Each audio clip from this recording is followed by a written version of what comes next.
Hi guys, welcome to Wine on the Move. I'm Saqib, and in today's video, I'm going to be talking about a beloved brand that has been lost to time, Universal Geneve, and one of its best known watches, the Polerouter, which also happens to be my latest acquisition. Please do subscribe as it will help the channel grow, and enjoy.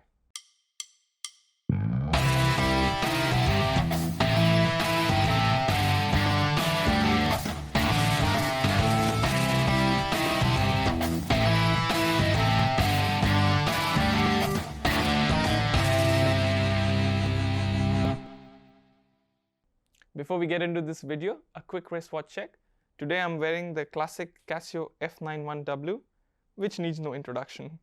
In 1894, Ulysse George Perret, along with fellow horology classmate Numa Emile Decombe, founded Universal Watch, as it was known back then, in the town of Le Locle, Switzerland.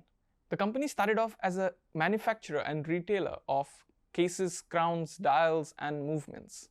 After the death of Decombe in 1897, co-founder Perret recruited Louis Berthaud as a co-manufacturer of complications and eventually relocated Universal's operations to Geneva, completing the transition to Universal Geneve.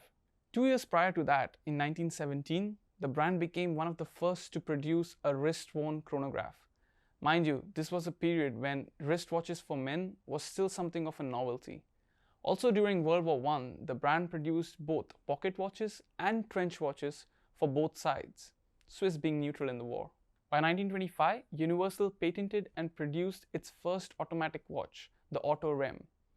Soon after, in 1933, Perret passed away as well.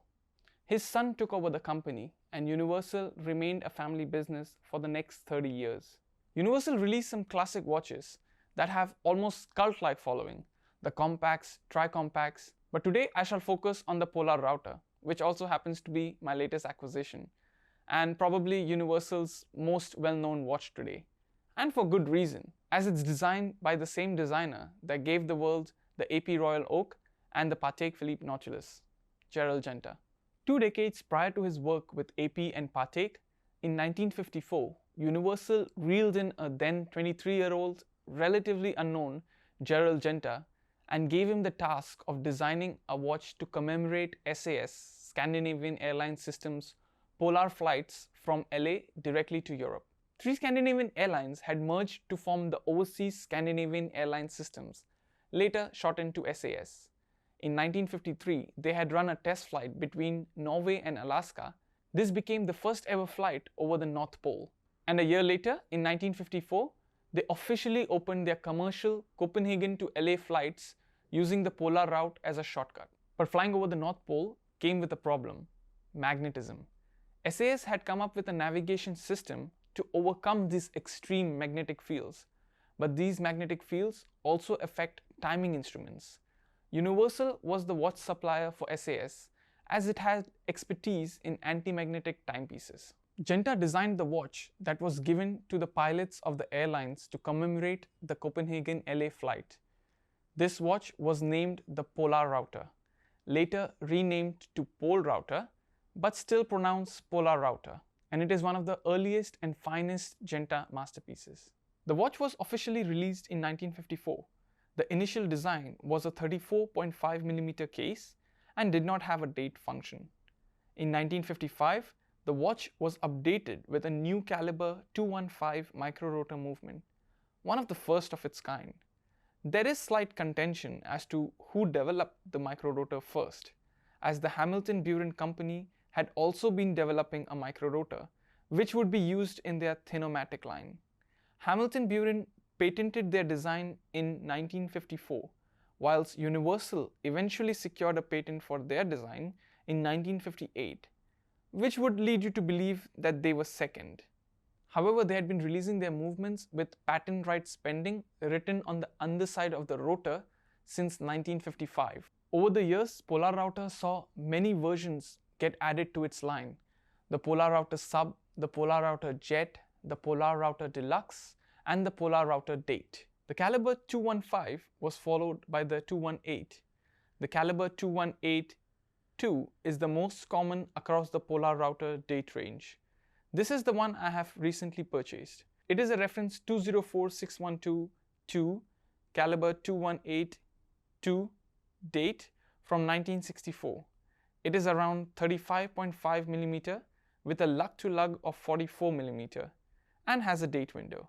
I was made aware by the previous owner that the crystal was replaced and was the only thing that was not original. I'm working on getting an original Universal signed crystal for the watch. I've only spent about a week with the watch and have only really been researching about Universal and Polerouter for about 2 months. I was wary of pulling the trigger because of the amount of Franken watches online. But recently I found this seller in Indonesia and he was honest about the crystal. And I had a chat with a Polerouter expert and consulted with him on the watch. And then I was happy to make this purchase. By the way, you should really check out Adam's website. He's a Polerouter expert and has all the many references and movements listed on his website with photos. Why I was attracted towards the Polerouter is a combination of factors. It is one of Genter's work, even if it is his earliest works. I love the case size and the lugs. The whole watch for me is so classy. And I know nowadays men don't usually wear watches this small, but I love a vintage 35mm. The two most unique things I love about the design is the inner rim of the dial. It does catch attention and looks stunning under the sun. And I love the unusual trapezoid date window. The shape of the window is why I wanted the date version in the first place.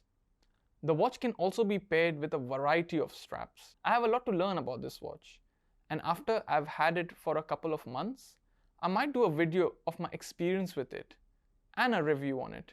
So why don't we have Universal producing such gorgeous pieces any longer, you ask? During the late 60s and 70s, the company was owned by New York-based Bulova and started focusing most of its attention to the Asian market, producing quartz watches.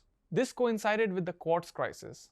For those who don't know about the quartz crisis, it was basically a period in time when quartz watches were introduced and almost destroyed the mechanical watch market, or rather the use for them, since the quartz watches were more accurate and cheaper.